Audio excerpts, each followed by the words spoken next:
The Dipone food garden started 2020, 2020, and it was in the middle of COVID-19. So when we came here, I think it was most of the schools that benefited from this Mandala Garden were the schools which were under PFP, which is Partnership for Possibilities.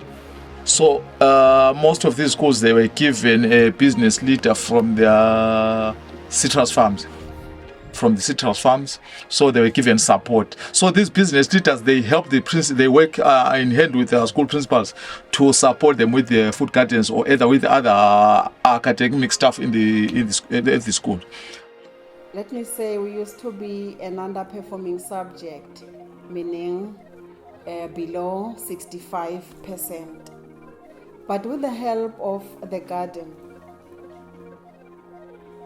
our performance are really good. It's good because we are performing above 80%. Why? Because we know that the most difficult thing with the learners is to interpret questions. Interpretation of questions is hard for them, but then with the help of they go in the garden for practicals, they come familiar with most of terminology. So it becomes easy for them to write exams and tests. They perform good. Our garden started in 2020 during the COVID-19. During that time it was tough. Then fortunately we had a partnership with the PFP where I met our business leader, Johanna. Then since I met him, then we discussed about the garden and so on. Then he helped us in initiating the garden. The students that we get coming to our business, they've got a lot of knowledge, but very few skills. And some of these are real basic life skills that they don't have. And people tend to think it is because the way they are, but it isn't actually. It's because the way they've been taught, the way the schooling system works, where people don't understand why what they're learning, how does it actually fit into life. And I think that is what is so beautiful about the garden, because the previous time we had these discussions on what subject you won't be able to teach in the garden, and we couldn't find one, because all of them you can link them to the garden in some way or another. Education sometimes can be boring or it can be passive. You just sharing with them an information theoretically. They can't see how important in real life situation the information is. But once you take them to the garden, they start to see life around themselves. One or two of them, they can start to think about emancipating or empowering their socio-economic life by starting their own farms. Some way or another. So my role is more as a support role for the principal on a few things. There's also, on big farms, there's always material that can be used at the school, whether it be fencing or poles or plants or fertilizer or whatever. So I also, as an agriculturist, I love growing plants. So I also supply the school with plants. Initially, let me say, it helped us in terms of health of our learners. Learners are getting veggies from the garden, we cook for them, they go to class healthy, well, they are healthy, and so on. But initially, we were just thinking that the garden is for vegetable selling, getting something for the school or for the learners. We never even thought of using it for education.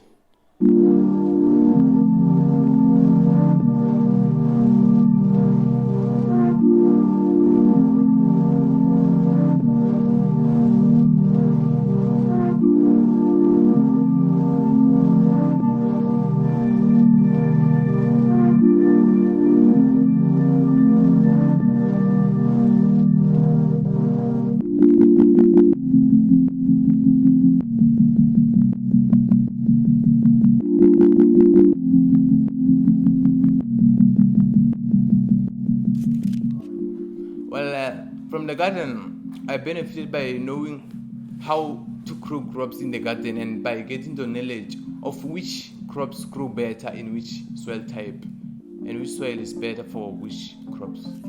The most important thing is to teach them about the soil. So I teach them the different types of soil: sandy soil, clay soil, loam, clay loam, njalo njalo.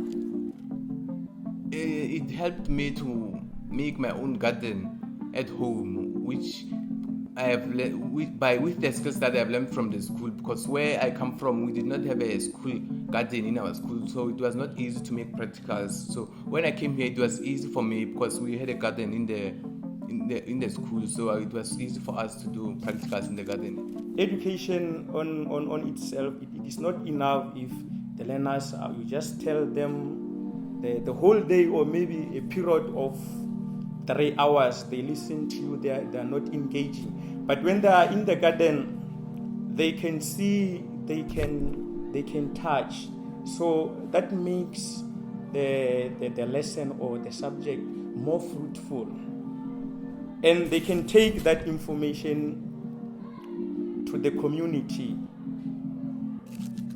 Well, on my community, it impacts them positively because it saves them money and provides food security. And for me, it helped me to help my mother make a garden at home because I learned the skills from this school and I just take them home and show my mother how to make the garden. Because when they are going to take the knowledge to the community, after they harvest their crops, they go and sell. That brings in the concept trading, the exchange with the people of the community. But we save a lot of money because we have this spinaches and cabbages and tomatoes, which means we don't have to buy those things in town. We just have to take them from the garden. Yes, because of the skills, they even manage to do their own gardens, that is small scale, at their home. For the consumption of the family, their neighbors, or even one can come with 10 rand and they give them a package, and then it's something to put on the table. And they also know the food processing, which is bottling, freezing. The most important thing that I taught them about processing, I taught them using a blender with the fruits. We are approaching summer now. Everyone used to drink cold drink. So with my learners, I taught them, no, they are not good. We have fruits at home. You can use blender. If you just take an apple, an orange, a banana, you mix them and blend, you're going to have it all without preservatives. Yes. We are so used to, in the schools, just being fed, and we are trained to just give back what we've been fed. And that is not what schooling is about. Learning is about having some knowledge and then applying that knowledge and actually come up with innovative solutions because of the knowledge that we have. And I think that is the beautiful thing about I've also got kids, and they all went through this teenager stage. They all also grew up in what we now see happening all around us, and that is that you see that People just don't get the idea that to get something you have to do something. Everybody like to use the saying nothing for mahala, but they want all for mahala. And I think that's the big thing, and that's the beautiful thing about the school and about the garden. And I think the other thing about the garden, which is to me so important, is not people say, yeah, it's nice, you plant the things and then you get the fruit. But a lot of what you get from the garden is long before you see the fruit. It is just to see things grow, to see that it gives you a sense of self-worth, because that plant that's there, you've grown it from seed, you water it, and you can say, that is there because of me. That is the house that I built. And it's a small house, maybe it's a house for bad insects or whatever, but at least you can see that and you can start seeing this is how life works. And then you start seeing, but remember, I had to think about what I'm going to do now because I see there's not enough water or what. Same in life.